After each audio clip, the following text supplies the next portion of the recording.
사랑하는 성소의 땅을 가다 시청자 여러분 안녕하십니까? 오늘 또 성서 지리와 그리고 현장을 학문적으로 복음적으로 잘 소개해 주실 홍순아 교수님, 이영훈 교수님 나와 계십니다. 두 교수님 또 많은 기대가 되며 시청자들이 많이 기대할 줄로 생각됩니다. 나오셔서 감사합니다. 창세기 49장에 나오는 야곱의 축복을 보면 야곱의 막내 아들 베냐민에 대한 얘기가 나옵니다. 베냐민은 물어뜯는 일이라, 그리고 아침에 빼앗은 것을 저녁에 먹고 또 저녁에 움킨 것을 나누느니라고 이렇게 축복했으며, 또 전쟁의 가장 용맹성을 예언하기도 했습니다. 신명기 33장의 모세의 축복을 보면 모세의 기도 속에도 베냐민은 여호와께서 낮이 맞도록 보호하시고 그로 자기 어깨 사이에 처하게 하시리로다, 이렇게 축복했습니다. 이처럼 베냐민 지파는 큰 축복의 예언을 받았습니다. 과연 그 예언이 베냐민 지파의 땅에서 어떻게 이루어져 갔는지 이 시간부터 베냐민 지파를 한번 자세히 살펴보겠습니다. 먼저 베냐민 지파의 성읍들을 살펴보겠습니다.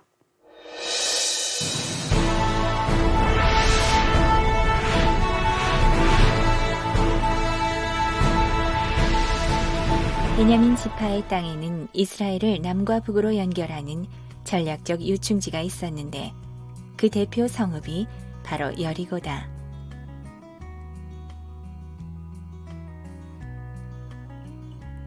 이곳에는 구약시대 여리고 정복의 역사가 남아있는 여리고성 발굴터가 있고,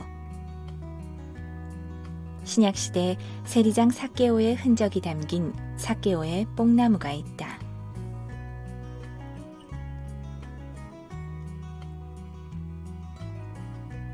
또 베냐민 지파의 땅에는 이스라엘 민족의 조상 야곱이 하나님을 만나 돌단을 쌓았던 베델이 있다.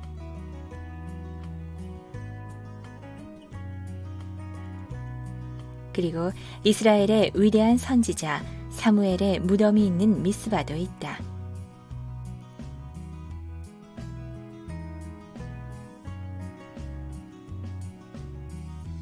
비록 이스라엘 지파 중에 가장 적은 땅을 분배받았지만 베냐민 지파는 이스라엘의 중요한 역사가 담긴 땅을 소유하게 된다.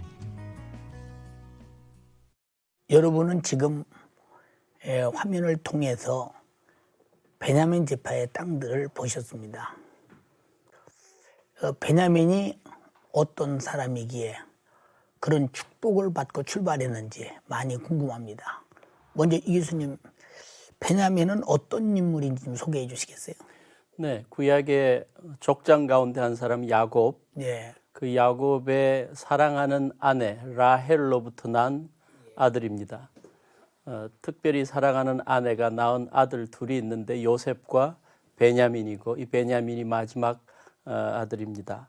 근데 이 마지막 아들을 낳다가 이 사랑하는 라헬이 죽게 됩니다. 예. 그래서 특별히 이 엄마가 없이 자라나는 이 베냐민을 야곱이 특별히 더 사랑했던 그런 모습들을 성경에서 읽을 수 있습니다. 예. 그 어머니는 이 아이를 낳다가 죽으면서 자기를 슬프게 했다고 베노니라고 불러라라고 그랬는데, 야곱은 베냐민이라고 했고요. 베노니는 나를 슬프게 한 아들, 그리고 베냐민은 나의 오른팔 같은 그러한 아들이다. 앞으로 큰 사람이 될 거다.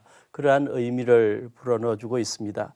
아버지 야곱이 이 베냐민을 사랑했던 것처럼 형님 요셉도 이 베냐민을 참 많이 아끼고, 나중에 애굽의 총리 대신에 되고 난 다음에 그 형들에게 꼭 베냐민을 데리고 오도록 요청했던 그러한 기록들도 남아 있습니다.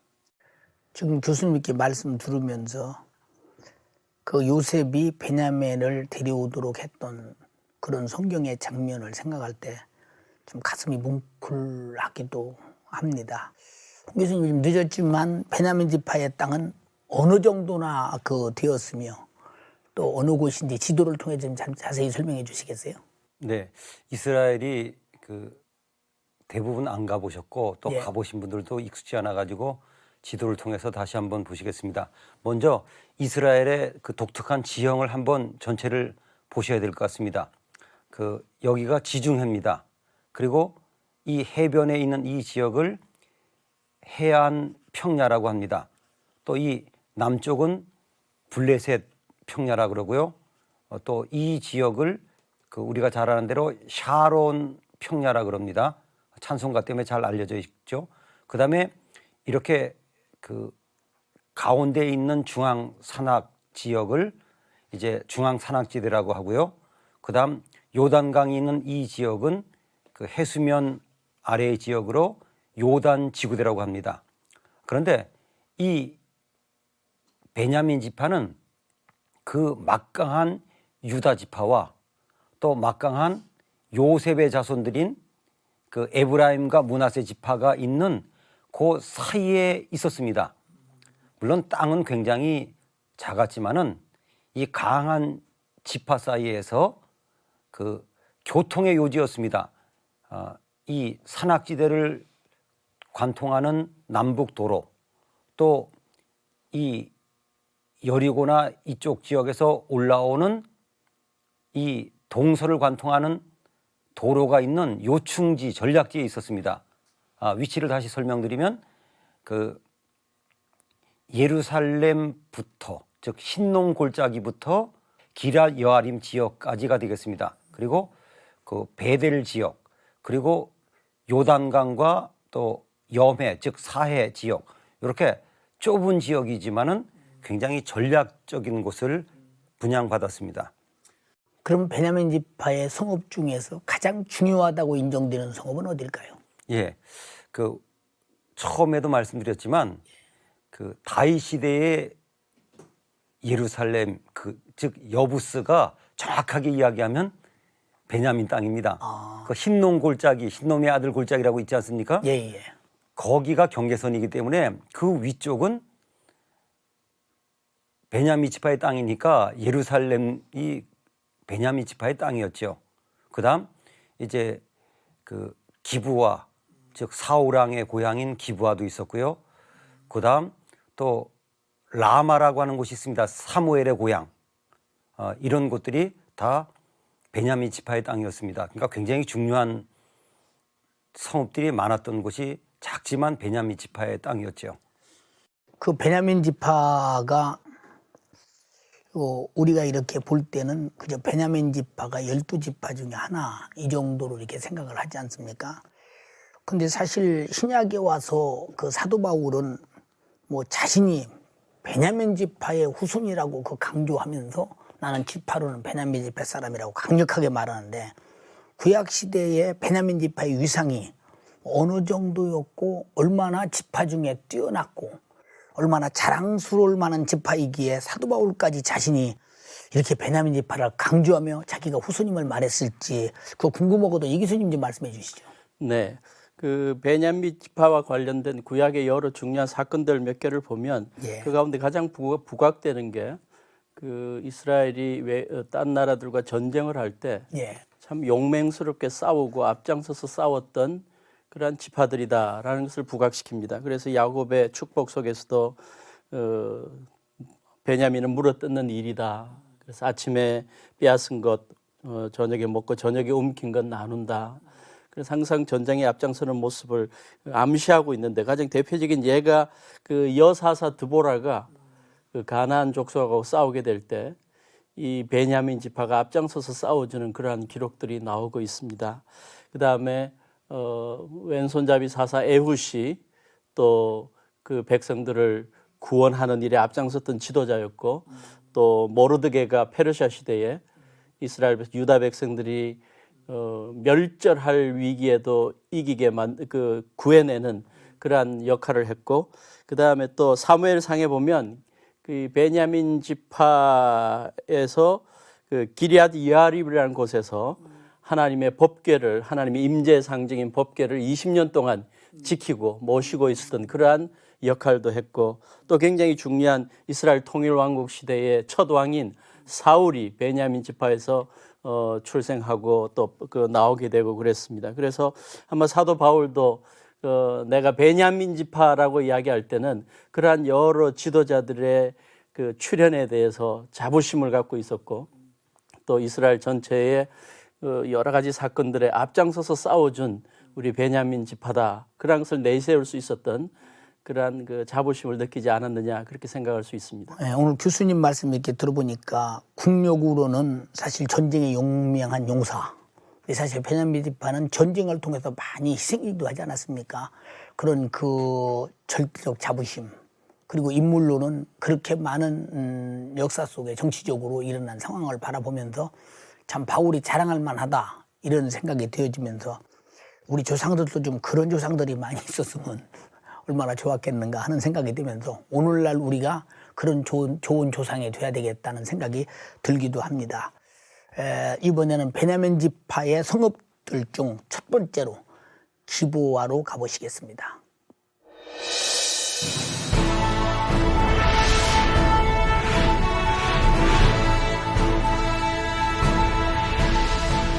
예루살렘에서 북쪽으로 7km 떨어진 곳에는 베냐민 지파에게 분배된 성읍 기브아가 있다. 현재 피스가즈에브라는 신도시가 들어서 있는 기브아는 구약시대 사울왕의 고향이었다.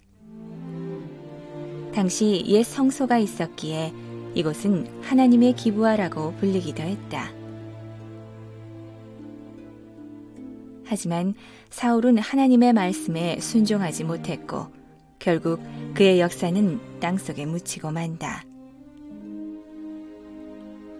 또 이곳 기브아에는 레위인의 첩을 강간하고 죽이는 일이 벌어져 이스라엘 지파들과 베냐민 지파가 치열한 동족 상잔을 벌이기도 했는데 현재는 현대 도시 속의 초라한 민둥산으로 남아 과거 역사를 짐작해야 한다.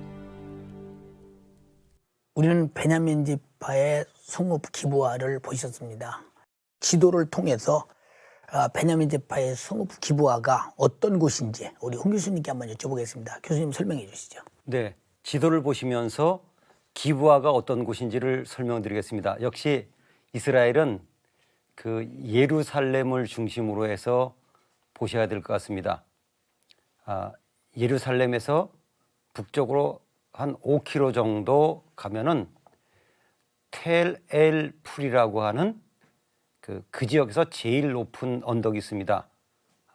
혹시 그 지역을 지나가신 분들은 그 유심히 보시면 눈에 띌 수밖에 없는 제일 높은 지역입니다. 해발 838m의 지역에 있습니다. 이 지역에 올라가면 그 베냐민 지파의 땅이 다 보입니다. 베냐민 지파의 땅을 다시 보시면 베냐민 지파의 땅이 이렇게 베델까지의 지역이거든요. 베냐민 지파의 모든 지역이 한눈에 바라보이는 최고의 요충지가 되겠습니다. 기브아는 유명한 그 사울왕의 고향이기도 하다고죠? 네, 그 이사야서 10장 29절에 보면 그 동네 이름들이 나오는데 이 기브아는 앞에 전제가 붙어 있습니다. 사울의 기브아. 그래서 역시 우리가 어느 지역이든지 유명한 인물이 나오면 그 사람이 그 동네를 유명하게 만들지 않습니까? 그런 의미에서 이 기브아는 초대왕 사울을 배출했기 때문에 성경에도 사울의 동네인 기브아라고 기록이 되어 있습니다. 특별히 이곳은 이제 가보신 분들은 아시겠지만 올라가면 그 짓다 마른 건물 하나가 있는데 이것이 바로 요르단의 국왕의 별장을 짓다가 완성하지 못한 겁니다. 그러니까 요르단이 이곳에 그 국왕의 별장을 지을 정도로 역시 가장 뛰어난 지역인 것을 알 수 있습니다. 이 교수님 지금 우리 홍 교수님 말씀 들으면서 여러 가지 사건들이 이렇게 전개된 것을 보게 됩니다. 근데 기브아에서는 어떤 그 중요한 사건들이 또 있는지 좀 자세히 설명해 주시겠어요? 네, 기브아와 관련된 좀 어둡지만 좀 중요한 교훈을 주는 사건 하나가 사사시대의 말기에 나오고 있습니다. 에브라임 산지에 살았던 한 레위인이 있는데 그가 첩을 두게 됩니다. 베들레헴에서 온 첩을 두게 됩니다. 근데 이 첩이 음행을 하고 자기 친정으로 도망을 갑니다. 그러자 레위인이 그 첩을 데리러 베들레헴으로 내려가게 됩니다. 장인을 만나고 늦게까지 이야기를 하다가 늦게 출발을 하게 되고, 그러다가 베냐민 지파에 속하는 기브아에 머물게 됩니다. 근데 이 레위인이 베냐민 지파에 오게 된 것을 알고 그 동네 사람들 가운데 불량자들이 이 이방인을 내어놓으라고 그럽니다. 이 레위인을 내어놓으라고 그럽니다. 그래서 아마 그 뉘앙스가 아마 동성연애를 하려는 그러한 뉘앙스였던 것 같습니다. 그러자 주인이 그러지 마라, 내 딸하고 또 이 레위인의 첩을 줄 테니까 이 레위인은 손대지 마라. 그러지만 그들이 계속 주장을 하고 결국 레위인이 자기의 첩을 내어놓습니다. 그러니까 베냐민의 그 기브아에 사는 이 불량배들이 밤새도록 그 레위인의 첩을 성폭행하고 결국은 죽게 만듭니다. 그것을 아침에 알게 된 레위인이 그 죽은 첩을 12동강이로 내어서 온 이스라엘 지파들에게 나눠주고, 이 베냐민 지파에 속한 기브아 사람들이 이렇게 나쁜 짓을 했다라고 알려주니까 이스라엘 백성들이 다 모여가지고 이 베냐민 지파 그대로 두면 안 되겠다라고 해서 베냐민 지파에 대항해서 전쟁을 하는 그런 아주 어두운 사건이 나오는 곳이 기브아입니다.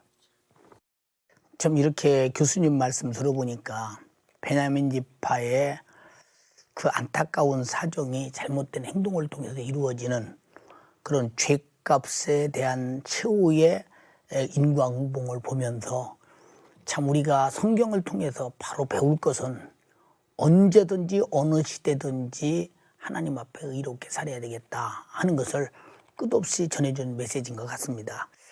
이 교수님, 기브아에서 이렇게 일어난 사건 속에 담긴 오늘 우리에게 주시는 메시지가 있다면 무엇이겠습니까? 네, 방금 제가 말씀드렸던 그 사건은 하나님의 백성으로서 이렇게 살면 안 된다는 것을 조목조목 보여주는 그러한 사건이 아닌가 생각합니다.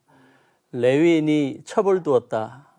하나님 앞에 전적으로 드려진 헌신된 자가 첩을 두었다는 것 자체가 모순이고, 첩이 음행하고 집을 나갔다는 것도 그것도 모순이고, 그 다음에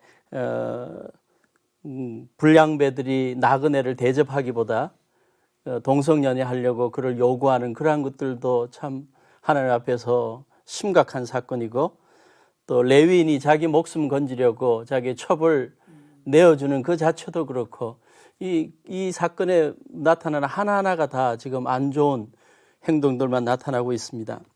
그래서 하나님의 주권을 인정하지 않고 하나님 앞에 거룩하게 사는 모습을 지키지 않는 자들이 얼마나 비참한 결과를 얻게 되는지를 보여주는데, 결국 이스라엘 백성들이 이 베냐민 지파에 대해서 흥분하고 전쟁을 하게 됩니다. 그래서 깡그리 다 죽이고 600명만 남겨놓습니다. 그래서 결국은 600명이 다 죽여버리면 하나님의 지파 가운데 한 지파가 없어지게 되고 이건 안 되겠다. 그래서 그들이 다시 아내를 두게 만들고 그러는 사건이 나오는데, 하나님의 백성들이 어떻게 살아야 할지, 의롭게 거룩하게 살아야 한다는 모습을, 그 교훈을 주는 귀한 사건이라고 봅니다. 또 하나, 이 사건은 하나님께서는 하나님의 백성들 가운데 의로운 백성들과 공동체의 결정을 통해 하나님의 백성들 가운데 잘못 살아가는 자들을 바로잡는 공의를 실현하고 있다는 것들도 보여주는 교훈이 아닌가 생각합니다. 이스라엘 지파들이 베냐민 지파의 잘못에 대해서 이건 합당하지 않다라고 그들에 대해서 공격하고 바로잡아가는 모습도 하나의 교훈이 된다고 생각합니다. 교수님 이렇게 말씀 들으면서 오늘날 우리가 살아가는 현실이 나와 후손과 또 여러 이웃들에게 미치는 영향이 얼마나 큰가를 이렇게 들으면서 우리는 윤리적으로 도덕적으로 하나님 앞에서 신앙 양심 가지고 바로 살아야 되겠다 하는 경고가 큰 메시지로 전해오기도 합니다. 오늘 이렇게 두 교수님 말씀 들으면서 지리적으로 또 신학적으로 우리에게 교훈적으로 의미적으로 알려주신 것들이 너무도 큽니다. 우리 방청객 중에서 그래도 참 이런 것은 또 알고 싶다라고는 생각이 아마 있을 것입니다. 방청객의 질문을 받아보시겠습니다. 홍 교수님께 여쭤보겠습니다. 왜 요르단 국왕의 별장이 예루살렘에 있었는지요? 예, 참 재미있는 질문을 하셨습니다. 저도 우리 교인들을 데리고 그 기부하에 올라간 적이 있습니다. 갔더니 상당히 큰 건물이 이제 골조는 데 있고 완성이 되지 않았습니다. 또 아주 단단하게 돼 있기 때문에 그 위까지 올라가서 전망대처럼 그 주위를 살펴보았는데 제가 그랬습니다. 이게 요르단 국왕의 별장인데 짓다가 말았다 그러니까 놀래요. 아니 왜 요르단 국왕의 별장이 여기 있냐고 하는 거죠. 사실 좀 굉장히 복잡한 이야기지만 간단히 말씀을 드리면 이 이스라엘 지역이 지금도 어려운 이유가 바로 영토가 굉장히 변화가 많았기 때문입니다. 그것이 지금의 문제가 되고 있습니다. 예전에 통곡의 벽 지역까지는 요르단의 땅이었습니다. 그런데 이스라엘과의 전쟁에서 패하고 나서 이스라엘이 그 지역을 장악한 겁니다. 그러니까 이 기브아도 당연히 요르단의 땅이었죠. 그래서 이스라엘이 요르단 땅을 점령하면서 계속 분쟁이 되다가 요르단에서 요단강 서편의 땅은 다 포기했습니다. 다시 이제 자기네 땅으로 흡수하려는 것은. 그리고 그 지역 대부분이 요즘 우리가 이야기하는 팔레스타인 땅이 된 겁니다. 그러니까 그 팔레스타인 땅을 간단히 이해하시려면 이스라엘 안에 있는 옛날 요르단 땅이다라고 그냥 간단하게 이해하시면 이 대답이 될 줄 압니다. 이 교수님한테 여쭤보겠습니다. 이스라엘 역사 속에서 베냐민 지파가 특별히 귀한 것이 있는지 궁금합니다. 네, 그 질문은 이번 시간 우리가 함께 논의했던 그러한 것들을 집약해주는 그러한 질문이라고 생각합니다. 베냐민 지파는 이스라엘의 역사 속에 첫째, 전쟁에 있어서 상당히 많은 기여를 했던 지파로 이해될 수 있습니다. 베냐민 지파를 소개할 때마다 큰 용사였다. 그래서 전쟁이 있을 때마다 큰 용사로 앞장서서 싸워준 지파고, 가장 대표적인 사건이 이제 드보라와 여사사 드보라와 바락 장군이 가나안과 싸울 때 이 베냐민 지파가 같이 합세해서 싸워줬다는 그러한 기록이 있습니다.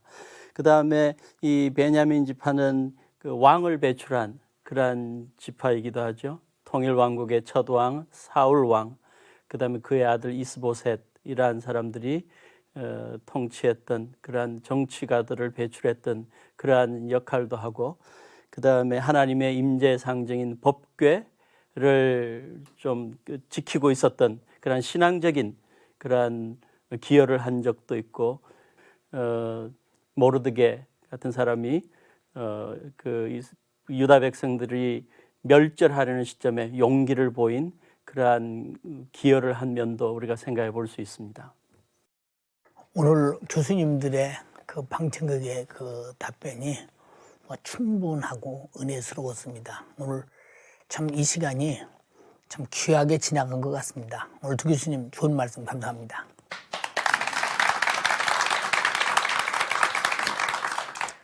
축복받은 베냐민 지파, 그를 통해서 나라를 지도하는 사사, 초대 왕, 그리고 민족을 구원하는 여러 가지 사람들이 많이 나왔습니다.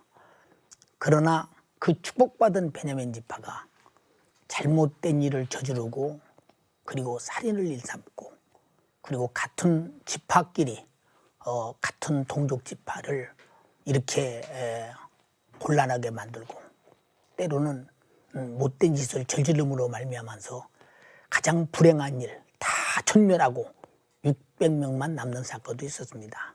하나님은 축복을 축복으로 받고 거룩함으로 이어갈 때만 축복이 이어지지, 만약에 그 축복을 도전하며 불행을 저지를 때는 가차없이 바로 그 불의를 심판하신다는 사실을 보여주고 있습니다. 오늘 우리는 예수 그리스도를 믿고 축복받은 사람들입니다. 이 축복을 잘 이어가기 위해서 우리의 삶은 의롭고 거룩함으로 말미암아 하나님이 보실 때 계속 축복하지 않으면 안 될 축복이 시작부터 계속 이어지는 생애가 되기를 진심으로 기대해 마지 않습니다. 감사합니다.